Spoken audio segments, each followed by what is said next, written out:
और बिल्लू सब बढ़िया एकदम। चलिए फिर आज शुरू करते हैं। तो आज जो हमारा फर्स्ट टॉपिक है वो है अपना म्यूजिक एंड नॉइज। तो म्यूजिक नॉइज शुरू करने से पहले, तुम समझने से पहले थोड़ा एक शॉर्ट कहानी समझते हैं। थोड़ा सा एक स्टोरी है, समझ लो, मज़ा आएगा।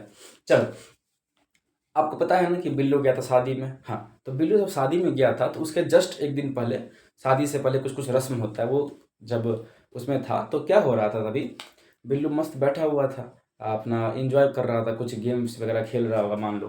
तो होता क्या है ना कि जो घर में जो कुछ कुछ आंटी फूआ बुआ वो सब जो आए रहते हैं, तो क्या करते हैं वो लोग, जब रस्म होता है तो उसमें गाना वगैरह गाना होता है। तो सब क्या करते हैं, माइक ले लेते हैं, गाना शुरू कर देते हैं गाना। अब बिल्लू हो जाता है परेशान। क्यों? क्योंकि कोई अलग सुर में गा रहा है, कोई दूसरा ही सुर में गा रहा है, यार कुछ समझ में ही नहीं आता है। मतलब सबका सुर एकदम मिक्स हो आता है। तो वो म्यूजिक ना होके क्या बन जाता है, नॉइज बन जाता है। ठीक, नॉइज का और एग्जांपल देख लो, जैसे कि ट्रैफिक जाम्स हो जाता है कभी कभी। ट्रैफिक जाम्स में ट्रक बस पिकअप सबका हॉर्न बज रहा है, बज रहा है, बज रहा है। उससे क्या होता है, नॉइज, आदमी परेशान होता है। जो ओल्ड मैन है या फिर जो पेशेंट है एम्बुलेंस में, वो परेशान होता है। वो सब क्या है, नॉइज है। तुम लोग क्लास में जाता होगा और एकदम हल्ला करना शुरू, आज तो हम ये किया कर दिए, आज तो हम इतना किल किया, आज तो हम वो किए ये किए, अरे तुमको पता है ये किए। तो ये सब जितना तुम लोग बात करता है, तुम कोई कुछ बोल रहा है, कोई अलग बोल रहा है, कोई अलग बोल रहा है, तो सब एकदम मिक्सअप हुआ क्या बन जाता है, नॉइज बन जाता है। ठीक, तो म्यूजिक क्या है, चलिए शुरू करते हैं। तो फर्स्ट टॉपिक दीजिएगा म्यूजिक। ठीक, समझते हैं म्यूजिक के बारे में। देखिए, म्यूजिक क्या होता है। म्यूजिक मतलब हुआ कि जब साउंड का वेव्स एक रेगुलर पैटर्न में, जब साउंड का वेव्स एक रेगुलर पैटर्न में चलता है तो उसको हम क्या बोलते हैं, म्यूजिक बोलते हैं। ठीक, जैसे अरिजीत सिंह का वॉइस है, उसके बाद अलका याग्निक है, सोनू कुमार है, इस सब का मतलब कितना मस्त लगता है सुनने में, सब गाना सब है ना। तो ये सब क्या है, ये सब म्यूजिक है। बट वहीं पे 10 आदमी मिलके, तुम ही लोग 10 आदमी मिलके गाना शुरू कर देगा तो म्यूजिक ना हो क्या बन जाएगा, नॉइज। क्योंकि हुआ क्या, देखिए, सबका अलग अलग वेव का एक पैटर्न होगा, होगा ना, सबका एक अलग अलग वेव। कुछ किसी का दूसरा तरफ का, किसी का दूसरे तरह का होगा, किसी का दूसरे तरह का होगा। तो जब सब मिक्सअप हो जाएगा तो क्या बन जाएगा, नॉइज बन जाएगा। तो म्यूजिक क्या होता है, जब एक साउंड वेव रेगुलर पैटर्न में चलता है तो उसको हम बोलते हैं म्यूजिक। और जब साउंड वेव इरेगुलर पैटर्न में चलता है तो क्या बोलते हैं, नॉइज। ठीक, तो उसको हम लिख सकते हैं वो म्यूजिक क्या होता है। चलिए, म्यूजिक क्या होता है, it is formed, it is formed by regular pattern of waves, या फिर लिख सकते हैं रेगुलर वेव्स। जब वेव्स का क्रेस्ट ट्रक एकदम रेगुलर हो, एक सेम पैटर्न में हो, तो उससे क्या बनता है, म्यूजिक बनता है। बट वही नॉइज किससे बनता है, जब रेगुलर, जब वेव्स कैसा हो, इरेगुलर हो, कोई ऊपर जा रहा है, किसी कोई क्रेस्ट ऊपर हो रहा है, ट्रक थोड़ा नीचे जा रहा है, एकदम ट्रक और डीप में चला गया, ऐसे क्या होगा, तो इरेगुलर हो जाएगा वेव्स, तो उसी को हम क्या बोल देंगे, नॉइज बोल देंगे। बस क्लियर। म्यूजिक क्या होता है, थोड़ा थोड़ा सुनने में हमको थोड़ा अच्छा लगता है, एकदम मजा आता है सुनने में। सुबह सुबह उठते हैं, भजन लगा दो, सुबह सुबह जाते हैं रात में सोने, एकदम मस्त लोफाई सॉन्ग लगा दो, लोफी सॉन्ग लगा दो, अरे मजा मजा आता है, मतलब ठीक है। तो it is found by regular waves. Music क्या होता है, it is pleasant to hear, pleasant sound है ये, it is a pleasant sound, it is a pleasant sound. ठीक, सर नॉइज क्या होता है, नॉइज में क्या लिखेंगे, it is found by irregular waves. ठीक है, इसको लिख सकते हैं नॉइज में, नॉइज में लिखेंगे it is found by irregular waves, कि नॉइज जो है आपका इरेगुलर वेव से बनता है। It is formed by irregular waves. जब वेव्स एक सेम पैटर्न में, एक रेगुलर पैटर्न में नहीं होते हैं तो उससे क्या फॉर्म होता है, वो नॉइज फॉर्म होता है, इरेगुलर वेव्स। ठीक है, अब ये साउंड कैसा सुनने में लगता है, अनप्लीजेंट होता है, हार्श टू हियर होता है, सुनने में एकदम बेकार लगता है, तो ये क्या है, नॉइज है। तो क्या लिख सकते हैं इसमें, अनप्लीजेंट साउंड, क्या लिखेंगे, अनप्लीजेंट साउंड।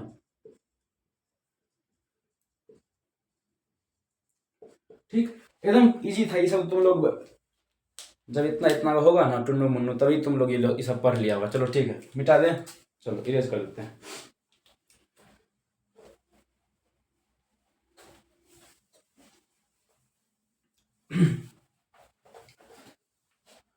आगे जो हमारा नेक्स्ट टॉपिक है जो बहुत ज़्यादा इंपॉर्टेंट है, समझते हैं उसको, एक मिनट, चलिए समझते हैं उस चीज़ को। देखिए हमारा जो नेक्स्ट टॉपिक है वो है आपका reflection of the sound. Reflection of sound क्या होता है सर? रिफ्लेक्शन ऑफ साउंड, देखिए खेल बॉल से तो सब खेला होगा, बॉल से बचपन में बॉल को ऐसे फेंके नीचे तो ऊपर आ आता है, वही तो है रिफ्लेक्शन। किसी भी चीज़ का बाउंसिंग बैक करना, कोई जाना नीचे फिर ऊपर आ जाना, या फिर मान लो तुम वॉल में मारता होगा बॉल को, ऐसे लिया वॉल में बॉल को मारा, फिर रिवर्स बैक मार जाता है, उसी को क्या बोलते हैं? Bouncing back. तो बाउंसिंग बैक ये क्या कहलाता है? रिफ्लेक्शन। क्या कहलाता है? रिफ्लेक्शन। बट यहाँ पे हम पढ़ने वाले हैं रिफ्लेक्शन ऑफ द साउंड। अभी आप लोग क्लास 8 में पढ़े होंगे रिफ्लेक्शन ऑफ लाइट, पढ़े थे कि जब लाइट किसी भी सरफेस पे टकराता है तो वहां से बाउंस बैक करता है, उसी को हम बोलते हैं रिफ्लेक्शन ऑफ लाइट, है ना। उसी तरह सेम चीज वो क्या होता है, किसमें होता है? रिफ्लेक्शन ऑफ साउंड में होता है कि जितना भी साउंड है, जब साउंड किसी एक हार्ड सरफेस से, हार्ड मतलब सर, हार्ड मतलब स्टिप हार्ड सरफेस हुआ, एक तो जैसे कि वॉल हो गया आपका, प्लास्टिक हो गया, टाइल्स हो गया, ये सब क्या आपका हार्ड सरफेस है। सर सॉफ्ट क्या हो? सॉफ्ट क्या है? जैसे कि आपका ब्लैंकेट है, ये क्या है? ये सॉफ्ट हो गया। फिर उसके बाद आपका कॉटन हो गया, सोफा हो गया, ये सब सॉफ्ट है। कर्टेन है, कर्टेन पर्दा समझते हो, वो भी क्या है? सॉफ्ट है। जब साउंड किसी हार्ड सरफेस से टकराता है और फिर वापस आता है तो उसको हम क्या बोलते हैं? वो reflection of the sound. The bouncing back of the sound on striking a hard surface is called reflection of the sound. ठीक, इसको लिखिए, चलिए लिखते हैं इस चीज को। टॉपिक दीजिएगा रिफ्लेक्शन ऑफ साउंड।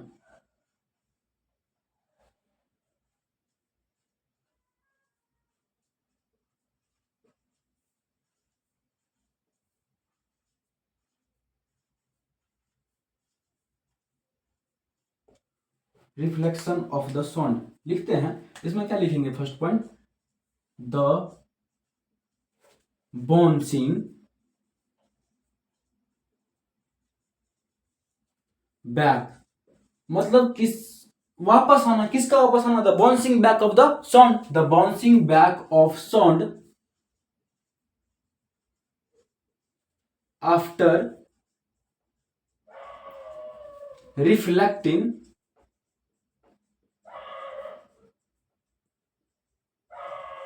या आफ्टर स्ट्राइकिंग, सॉरी लिखिएगा after striking, after striking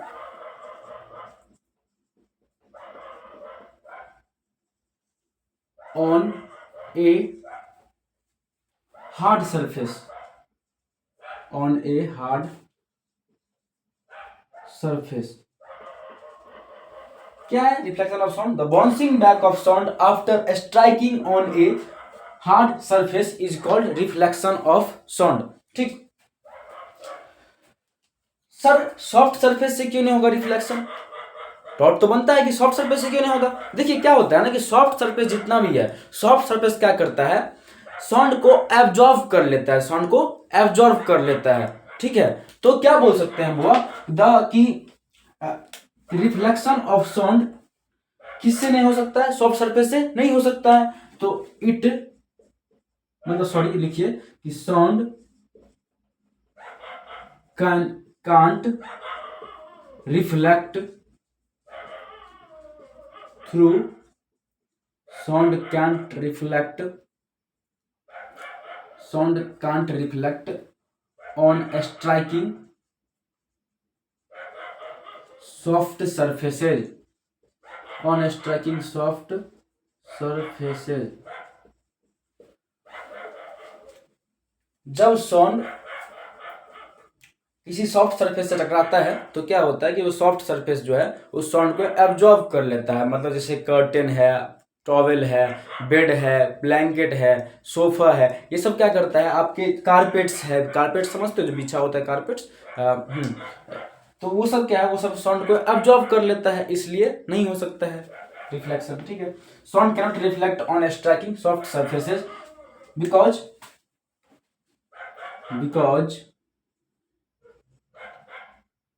soft surfaces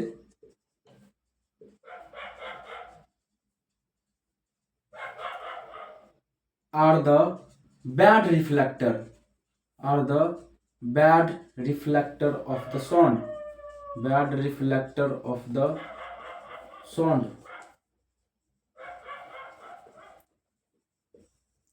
as they as they absorb sound, ठीक है। और sound cannot reflect on striking soft surfaces because soft surfaces are the bad reflector of the sound as they absorb sound, क्योंकि sound को absorb करते हैं, so they are the best, they are not the best reflector, they are the worst reflector, they are the bad reflector। आया समझ में, ठीक है। The bouncing back of sound after striking a hard surface is called reflection of sound.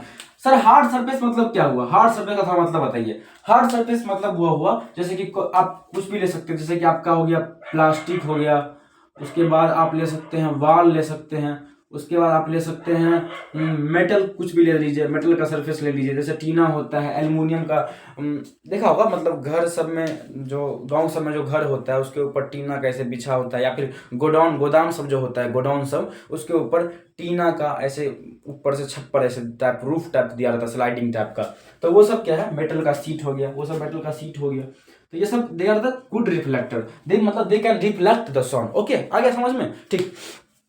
चलिए इसको note कर लीजिए थोड़ा।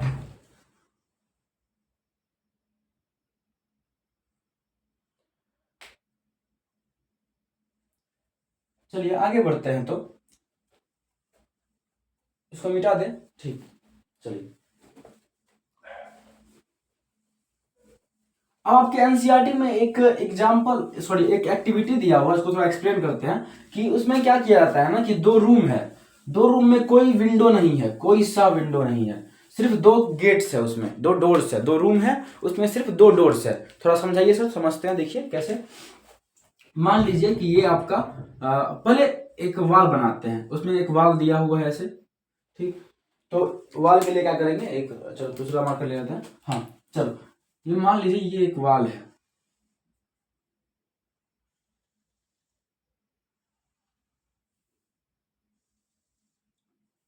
लेट सपोज ये वॉल है, मतलब दो रूम्स है, उसके जस्ट सामने दो रूम्स है और उसके जस्ट सामने क्या है, वॉल है एक।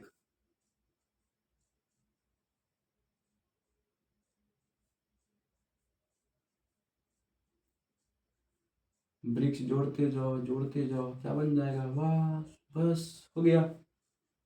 चलो अरे बन जाओ भाई, हो गया हो गया हो गया हो गया, बस बस बस बस, खत्म खत्म, हाँ। चलो ये मान लेते हैं वॉल है, ठीक है। इसके जस्ट सामने क्या है, एक दो रूम्स है, इसके जस्ट सामने रूम्स है दो, कैसे है, ऐसे कुछ इस फॉर्मेट में अरेंज्ड है रूम।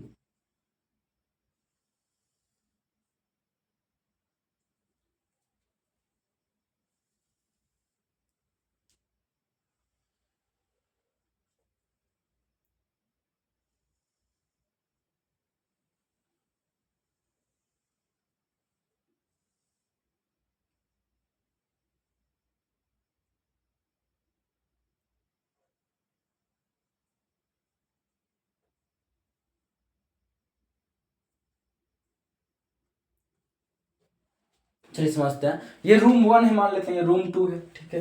ये रूम पूरा तरह से ब्लॉक्ड है, सिर्फ और सिर्फ दो गो डोर्स खुला हुआ है रूम में, और उसके जस्ट सामने एक वॉल है बड़ा सा, ठीक। क्या किया जाता है रूम में, इस दोनों रूम को दो पाइप से कनेक्ट करते हैं, इस दोनों रूम को दो पाइप से कनेक्ट करते हैं, दो हॉलो पाइप से, जिसके थ्रू हम कुछ पास कर सकते हैं आराम इजीली। मतलब वो फील्ड नहीं है, हॉलो है पूरा, जैसे पाइप जिससे पानी वानी आता है ना घर में, पानी वगैरह वैसा उस टाइप का पाइप है, ठीक। चलो तो लेट सपोज कि ये कुछ ऐसा पाइप होगा, इससे फिर ऐसा,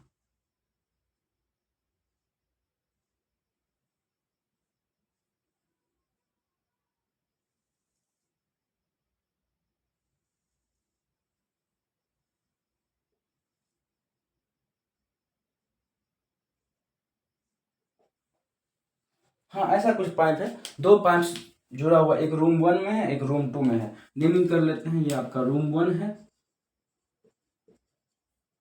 और ये आपका है रूम 2। क्या करते हैं, रूम 1 में एक अलार्म क्लॉक लगाते हैं, यहाँ पे जस्ट पाइप के सामने अलार्म क्लॉक लगाते हैं। और रूम 2 में एक ह्यूमन खड़ा है, एक आदमी खड़ा है, उसका कान लगा है पाइप के पास। तो होता क्या है, यहाँ से अलार्म क्लॉक से साउंड जाएगा आराम से, इजीली साउंड इससे पास होगा, यहाँ वॉल से टकराएगा। That is reflection of sound. आपको बताएं कि reflection of sound takes place through hard surface. तो वॉल एक हार्ड सरफेस है, यहाँ से टकराया साउंड और फिर यहाँ से जस्ट रिफ्लेक्ट बैक करता था यहाँ पे, ठीक है। तो इसको ड्रॉ करते हैं। चलिए देखिए, ये है अपना अलार्म क्लॉक जिससे अलार्म बजता है, ऐसा कुछ होता है।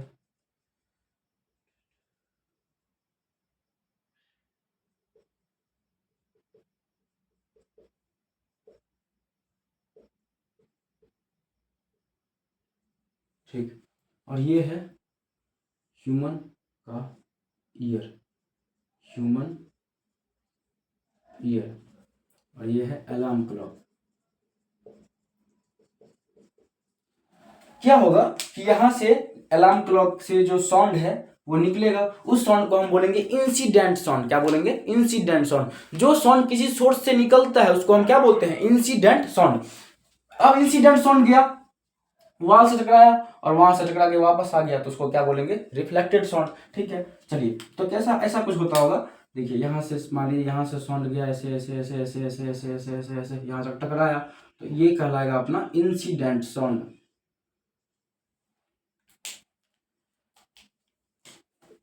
इंसिडेंट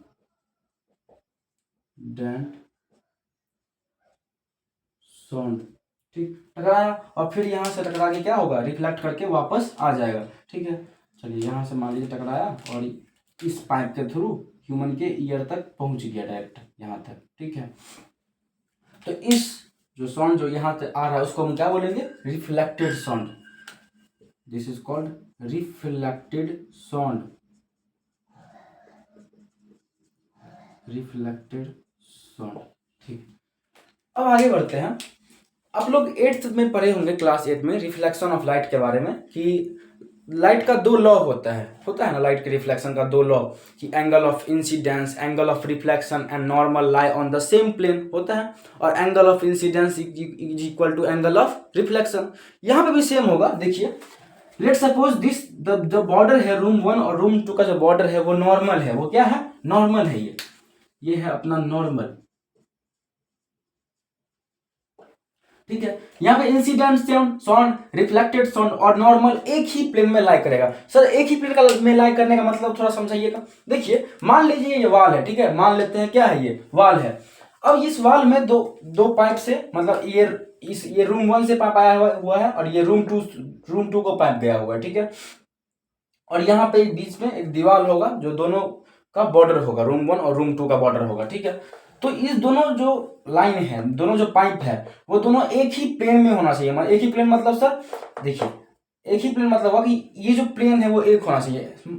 सर एक नहीं होगा तो क्या होगा, देखो ऐसा हो सकता है कि मान लो पाइप 1 यहाँ है, पाइप 2 थोड़ा सा टिल्ट हो जाए, पाइप 2 थोड़ा टिल्ट हो गया, मान लो पाइप 2 ऐसे आ गया ऊपर, तो ये अलग प्लेन में है, ये अलग प्लेन में है ना, ये अलग प्लेन में हो गया, और नॉर्मल यहाँ होगा, तो अलग अलग प्लेन में है। मतलब इंसिडेंट साउंड और नॉर्मल एक प्लेन में होगा।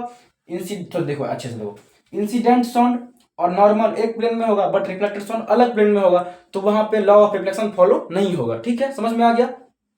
लॉ ऑफ रिफ्लेक्शन क्या बोलता है कि angle of incidence, angle of reflection and normal lie on the same plane. तो यहाँ पे क्या हो रहा है, जैसे कि हम क्या किए, इस पाइप को तो एकदम जहां जैसे था वैसे ही रखे, बट जो रिफ्लेक्टेड साउंड जिस पाइप से जा रहा था उस पाइप को क्या करते हैं हम, थोड़ा सा ऊपर टिल्ट कर देते हैं। तो उससे क्या होगा कि एंगल ऑफ इंसिडेंस और नॉर्मल तो एक ही प्लेन में है, बट रिफ्लेक्टेड जो साउंड है, सॉरी इंसिडेंट साउंड और नॉर्मल एक ही प्लेन में है, बट रिफ्लेक्टेड साउंड जो है वो अलग प्लेन में आ गया, तो उससे क्या होगा, लॉ फॉलो नहीं हो पाएगा। आ गया समझ में, ठीक। या फिर क्या करें, देखिए यह है आप, ये है आपका एंगल ऑफ इंसिडेंस, ये क्या है आपका एंगल ऑफ इंसिडेंस। पढ़े थे 8th में कि नॉर्मल और इंसिडेंट रे के बीच में जो एंगल बनता है उसको क्या बोलते हैं, incident ray, angle of incidence, sorry angle of incidence. और मतलब रिफ्लेक्टेड और नॉर्मल के बीच में जो एंगल बनता है उसको क्या बोलते हैं, एंगल ऑफ रिफ्लेक्शन। इसको बोलते हैं एंगल ऑफ रिफ्लेक्शन। तो क्या हम पढ़े थे कि एंगल आई और angle R should be equal, ठीक है। तो हम ऐसा नहीं कर सकते हैं कि पाइप को थोड़ा इधर कर दें। यदि पाइप को थोड़ा सा इधर टिल्ट कर देंगे, पाइप ऐसे है मान लीजिए, लेट्स सपोज कि ये पाइप ऐसे है, थोड़ा सा ऐसे टिल्ट कर देंगे ना आप, तो क्या होगा कि जो वॉइस, जो साउंड जो आ रहा है अलार्म क्लॉक का, वो क्लियरली सुनाई नहीं देगा। आया समझ में? तो ना तो हम रिफ्लेक्टेड साउंड इंसिडेंट नॉर्मल का प्लेन चेंज कर सकते हैं, और ना ही एंगल ऑफ इंसिडेंस और एंगल ऑफ रिफ्लेक्शन चेंज कर सकते हैं। क्या होगा चेंज करने पे? चेंज करने पे आपको रिफ्लेक्शन उसका अच्छे से सुनाई नहीं देगा। आ गया समझ में? ठीक है। तो हम लोग क्या सीखे इससे, इस एक्टिविटी से, कि एंगल आई और एंगल आर इक्वल होना चाहिए। इंसिडेंट साउंड, नॉर्मल और reflected sound should be lie on the same plane. ठीक है, चलिए इस चीज को नोट कर लीजिए, फिर लिखते हैं आगे।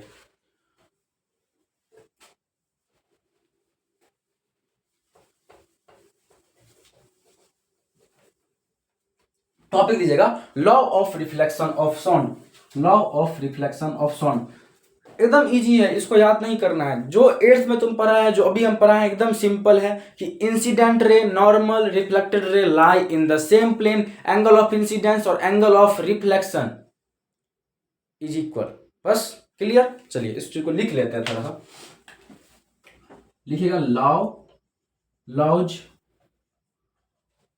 Of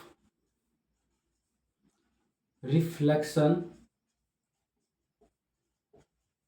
of sound.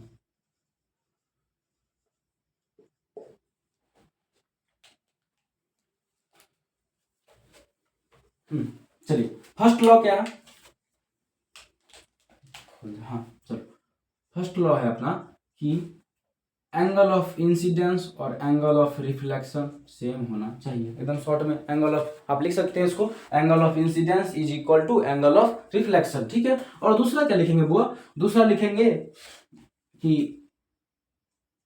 Incident sound, उसके बाद reflected sound,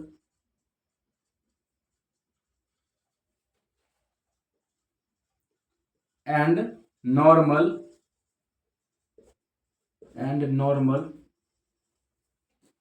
lie on the same plane, lie on the same plane। Incident sound, reflected sound और नॉर्मल सेम प्लेन पे लाई करता है। नोट करिए इसको। चलिए ठीक है, आगे बढ़ते हैं। इजी। चलो एक चीज समझते हैं। देखो, रिफ्लेक्शन दो तरह से हो सकता है। रिफ्लेक्शन ऑफ साउंड दो टाइप से हो सकता है। एक है एको, ECHO, एको है, और एक है रेवर्बरेशन। क्या है? रेवर्बरेशन। आप एको पहले पढ़ चुके होंगे, बट एक नया टर्म है रेवर्बरेशन। क्या क्या है सर? एक है बुआ एको, एक पढ़ना है हमको एको के बारे में, और एक है रेवर्बरेशन। रेवर्बरेशन, ठीक। चलिए समझते हैं अच्छे से एग्जाम। देखो, जो कभी कभी तुम नोटिस किया होगा ऐसा कि जैसे मान लो ट्रेन का कहीं से हॉर्न का सुनाई दे रहा है, ट्रेन का हॉर्न साउंड सुनाई दे रहा है ट्रेन का, तो लगता रहता है क्या कि ट्रेन इस तरफ से आ रहा है, लगता है मान लो इस तरफ से ट्रेन आ रहा है, लेकिन होता क्या कि ट्रेन उस तरफ से आता है। होता है ऐसा, कभी कभी होता होगा कि मान लो कि तुमको साउंड सुनाई दिया, अरे साउंड तो इधर से आ रहा है, लेकिन ट्रेन उधर से आता है। ऐसा होता है कि नहीं होता है? फिर ये तुम ऐसा ऑब्जर्व किया ही होगा। दूसरा चीज़ है कि क्या होता है कि मान लो कहीं पे साउंड या फिर साउंड बॉक्स है, हॉर्न है, कहीं कहीं पे लगा हुआ है, कहीं मान लो कुछ फंक्शन है कहीं लगा हुआ है, वहाँ से एकदम मस्त म्यूजिक बज रहा है। ठीक।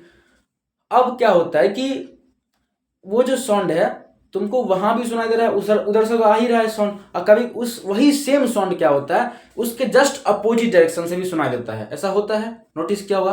गांव घर सब में क्या होता है, कभी कभी मान लो कीर्तन वगैरह जो होता है, तो लगता है कि साउंड इधर से आ रहा है कि इधर से आ रहा है, कुछ कंफ्यूजन हो जाता है कि यार इधर से आ रहा है कि इधर से आ रहा है। होता क्या है, चलिए इस फिनोमेना को समझते हैं, इसमें हो क्या रहा है। देखो क्या होता है ना कि जैसे ट्रेन का सीटी है, ट्रेन का जो इंजन का जो साउंड है वो निकला, वहां से साउंड होता क्या है, वहां से साउंड निकलने के बाद ट्रैवल करता है साउंड, थोड़ा ट्रैवल किया साउंड, फिर जस्ट जैसे आगे गया तो वहाँ पे मान लो कोई हार्ड सरफेस आ गया तो वहाँ से टकराते हुए फिर वापस आता है, तो हमको इधर से सुनाई दे ही रहा है इंजन का साउंड और इधर से भी आ गया, मतलब दोनों डायरेक्शन से आ गया, तो इसी को क्या बोलते हैं, एको। क्या बोलते हैं, एको। बस समझ में आ गया। जब रिफ्लेक्शन हो जाए साउंड को तो उसको क्या बोलेंगे, एको बोलते हैं। जैसे कि देखा होगा मूवीज सब में क्या होता है, बोलता है हीरो सब रेशमा ऐसे बोलता है, मान लो अब पहाड़ी से मान लो कोई हिल है वहां पे और उधर से आवाज, उधर से एकदम सेम साउंड आता है, रेशमा ऐसे आता है ना आवाज, उसी को क्या बोलते हैं, एको बोलते हैं। ठीक है, ठीक।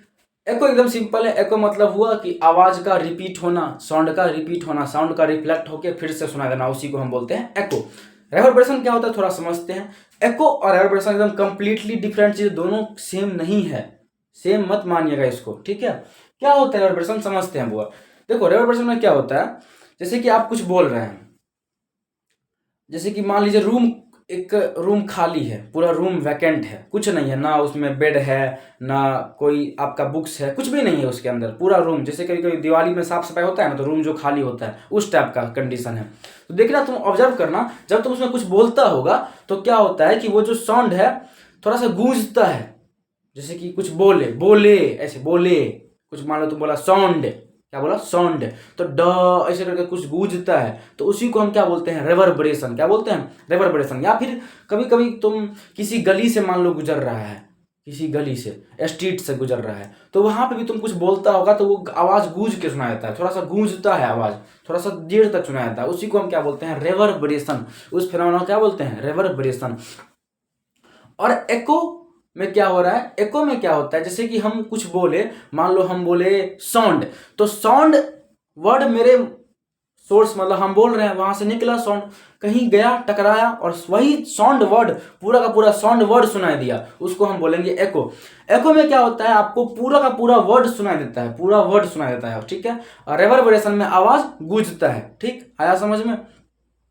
एको का ऑब्जर्व आप कर सकते हैं ट्रेन्स में, उसके बाद जो भी कहीं पे गांव शहर सब में जहाँ पे भी मतलब हॉर्न लगा है, कोई सा साउंड बॉक्स लगा है, उसका आवाज आपको मल्टी मतलब दूसरे अपोजिट डायरेक्शन से भी आता है, उसको हम बोलते हैं एको। वहाँ पे एको आप ऑब्जर्व कर सकते हैं। और एक है रेवर्बरेशन। रेवर्बरेशन कहाँ कर सकते हैं आप, खाली रूम में कर सकते हैं रेवर्बरेशन आप ऑब्जर्व। फिर मान लीजिए कहीं पे आप गए हैं कुछ अटेंड करने, कोई मीटिंग वगैरह अटेंड करने गए हैं, तो एक रूम है वहाँ पे चेयर्स लगा है, तो देखना कि वो जो जो क्या बोलते हैं उसको, एंकर होता है, वो जो एंकर जो कुछ बोलता है, तो थोड़ा सा यदि अच्छा मतलब थोड़ा लोकल टाइप मीटिंग है, थोड़ा अच्छा मीटिंग नहीं है मान लो, तो क्या होता है थोड़ा कि वहाँ का जो साउंड बॉक्स सिस्टम, जो साउंड डीजे वाले बाबू जो होते हैं थोड़ा वो होते हैं, मतलब उतना मतलब वेल एक्सपीरियंस्ड नहीं होते हैं, तो क्या होता है वहाँ पे थोड़ा साउंड अच्छे से क्लियरली नहीं सुना देता है, यही कारण है रेवर्बरेशन का, ठीक है। या फिर हाँ सुनो, एकदम एक मस्त एग्जांपल है, मान लो तुम क्लास में है, ठीक है, पूरा क्लास भरा हुआ है, ठीक है, मतलब हर स्टूडेंट्स आया हुआ है, टीचर्स आए हैं, कोई दिक्कत नहीं है, ठीक, तो उसमें रेवर्बरेशन नहीं होगा। लेकिन मान लो कि छुट्टी हो गया, तो क्या होता है, तुम जाके कुछ बोलना, जाके ट्राई करना, जाके क्लास में कुछ बोलना कि हेलो सर, ऐसे कुछ बोलना जाके, तो देखना तुम्हारा कुछ आवाज़ थोड़ा सा एकदम लिटिल बिट सेकेंड थोड़ा सा गूंजेगा, उसी को क्या बोलते हैं, रेवर्बरेशन। ठीक, चलिए लिखते हैं इस चीज़ को। एको में जो वर्ड आप बोलते हैं, मान लीजिए आप बोले वर्ड, क्या बोले वर्ड, तो वर्ड आपको पूरा का पूरा वर्ड सुनाई देगा, उसको हम बोलेंगे एको। रेवर्बरेशन में पूरा का पूरा वर्ड सुनाई नहीं देता है, उसमें आवाज गूंजता है, ठीक है, आवाज गूंजता है थोड़ा सा देर तक, उसको हम बोलते हैं रेवर्बरेशन। एक और एग्जांपल है, आप अभी क्या ट्रेंडिंग चल रहा है, ऐसा हम लोग क्या करते हैं, नॉर्मल सॉन्ग नहीं सुन के क्या करते हैं, लो फाई सॉन्ग सुनते हैं, slowed plus reverb, SLOWED, slowed plus REVERB, reverb, ऐसा सब लोग किया होगा, तो लोग सुनता होगा, ठीक है, तो लोग है यंग सुनता होगा। उसमें क्या होता है, नोटिस करना, उस सॉन्ग सब में जो ओरिजिनल सॉन्ग है और उस सॉन्ग में क्या अंतर है, ओरिजिनल में एकदम क्लियर वॉइस होता है, और उस सॉन्ग में क्या होता है, थोड़ा सा वही वॉइस को थोड़ा सा लेंदी कर देता है, जो जैसे कि मान लीजिए है कि तुम ही हो, तो हो जो है ना, हो को थोड़ा लेंदी कर देता है, हो ऐसे, वो है आपका रेवर्बरेशन। बस समझ में आ गया, लाइव एग्जाम्पल, चलिए ठीक है। नोटिस लिखते हैं एको में, आ,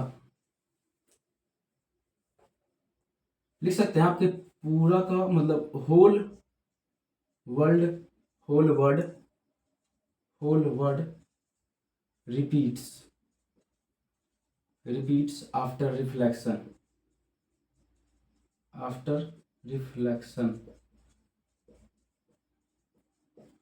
ये होता कहाँ पे है? जहाँ पे एकदम पूरा खाली जगह है, बहुत ज़्यादा, जैसे कि पहाड़ी पे हो सकता है, हिल पे होगा, क्लिफ पे होगा, उसके बाद आपका सी के पास होगा, समुद्र के पास होगा, जहाँ पे बहुत ज़्यादा, यहाँ आपके और जो जहाँ से साउंड टकराने वाला है उसके बीच में काफ़ी ज़्यादा डिस्टेंस है। वो डिस्टेंस मिनिमम होना चाहिए आपका 17.2 मीटर। 17.2 मीटर। देखिए, मान लीजिए यहाँ से सोर्स साउंड यहाँ से निकल रहा है, लेट सपोज कि यहाँ से साउंड निकल रहा है, ठीक है, ठीक। और ये है अपना बिल्लू दवाई,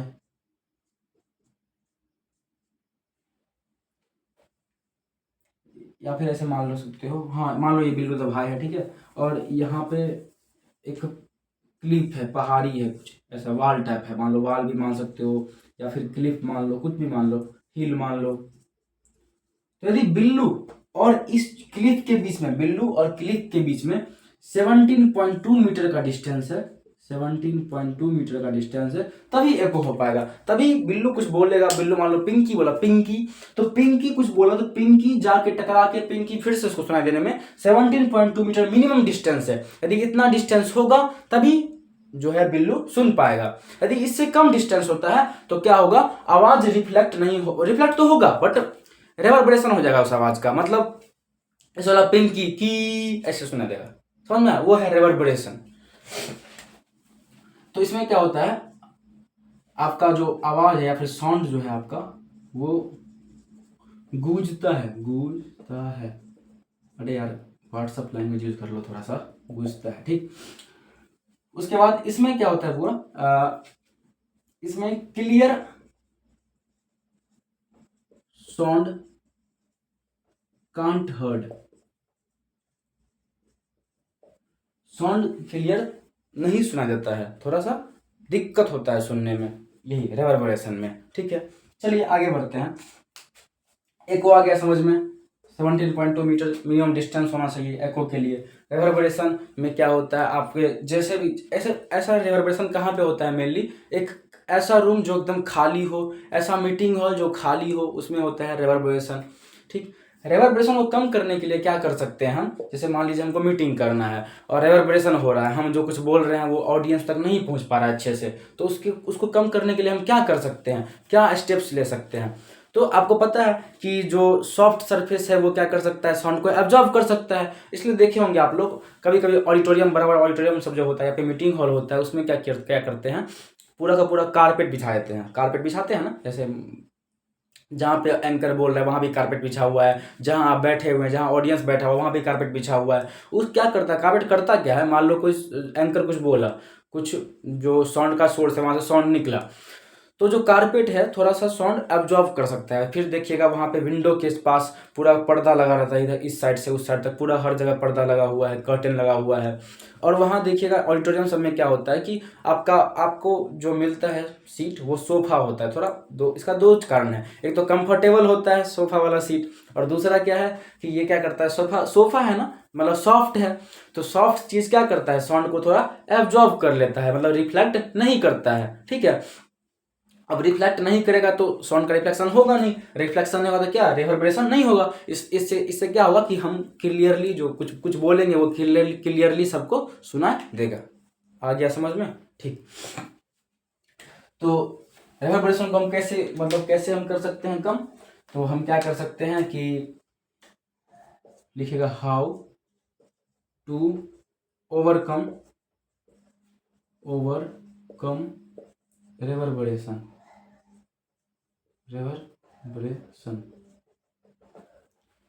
तो बाय यूजिंग सॉफ्ट चीज, मतलब सॉफ्ट चीज यूज करेंगे, सॉफ्ट थिंग्स का यूज करेंगे तो हम क्या कर सकते हैं, रेवर्बरेशन को कम करेंगे। और रेवर्बरेशन जैसे ही कम हो जाएगा तो हम जो भी बोल रहे हैं उसको वो आपको क्लियरली सुनाई देगा। बस क्या सब कर सकते हैं इसके लिए, द फर्स्ट थिंग इज, आप क्या करिए, सोफा लगा दीजिए जहाँ पे आप हैं। दूसरा, पैसा नहीं है तो क्या कर सकते हैं, कर्टन लगा दीजिए, पर्दा लगा दीजिए।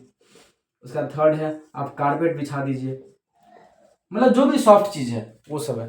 या फिर जैसे स्टूडियो सब जो होता है जहाँ पे गाना सब रिकॉर्ड होता है, वहाँ पे क्या होता है कि वॉल्स, पूरा वॉल्स पे क्या होता है, स्पंज टाइप का लगा होता है, थोड़ा सा स्पंज स्पंज सॉफ्ट ही होता है, सॉफ्ट ही। स्पंज क्या करता है, जो भी साउंड एक्स्ट्रा, मान लो कोई सिंगर गा रहा है, अब दिक्कत होगा ना कि सिंगर गा रहा है और उसको फिर से वही आवाज़ सुनाई दे रहा है, दिक्कत होगा। तो क्या होगा, इसलिए क्या करते हैं, वॉल को सॉफ्ट, मतलब वॉल का, यदि वॉल रहेगा तो क्या होगा, वॉल पे टकराएगा साउंड और फिर से रिफ्लेक्ट हो जाएगा। यदि वॉल नहीं है तो क्या, यदि वॉल पे फिर हम क्या करते हैं, स्पंज बिछा दिए, पूरा स्पंज लगा दिए, वहां से वहां तक स्पंज पूरा बिछा दिए, तो उससे क्या होगा कि वो साउंड को एब्जॉर्ब कर लेगा। बस आया समझ में, बस सिंपल। तो यही था आपका एको और रेवर्बरेशन। ठीक, इसको नोट कर लीजिए। चलिए आगे बढ़ते हैं।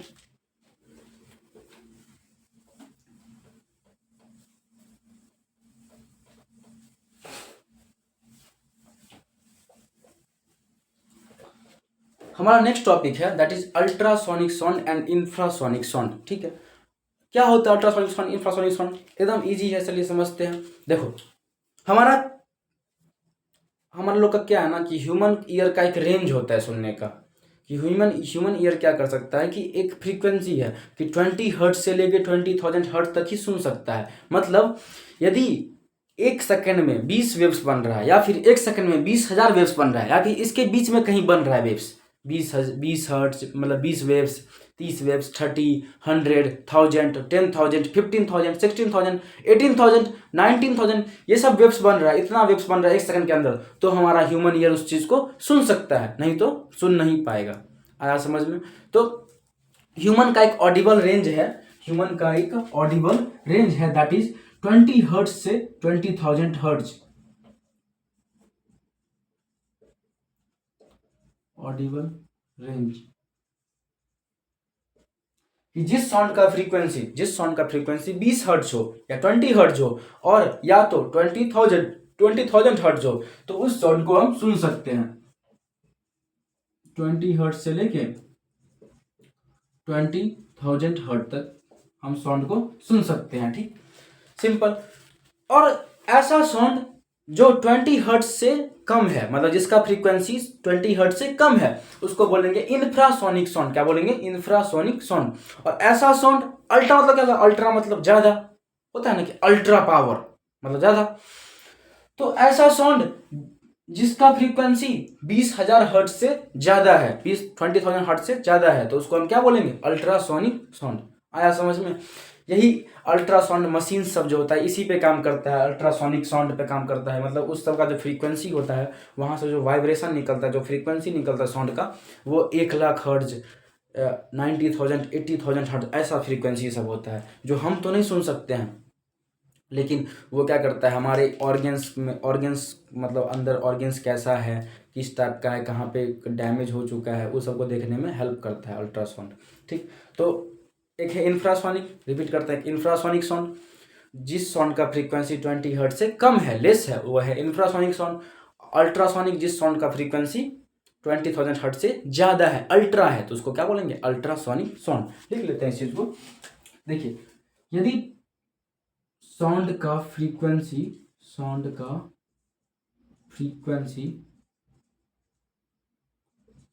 लेस देन 20 हर्ट्ज है, तो ये क्या होगा? और एक साउंड का फ्रीक्वेंसी ग्रेटर देन 20 हर्ट्ज है, तो क्या होगा? यदि लेस देन 20 हर्ट्ज है, तो ये आपका होगा इंफ्रासोनिक साउंड। Infrasonic sound. और ये होगा आपका यदि ग्रेटर देन 20,000 होगा, 20, या फिर आप लिख सकते हैं 20 किलो हर्ट्ज। 20 किलो हर्ट्ज जैसे होता है ना, 1 किलोमीटर इक्वल टू 1,000 मीटर, उसी तरह 1 kilo hertz equal to 20,000, sorry 1,000 hertz, तो 20 kilo hertz equal to 20,000 hertz. तो ये आपका हो जाएगा अल्ट्रासोनिक साउंड।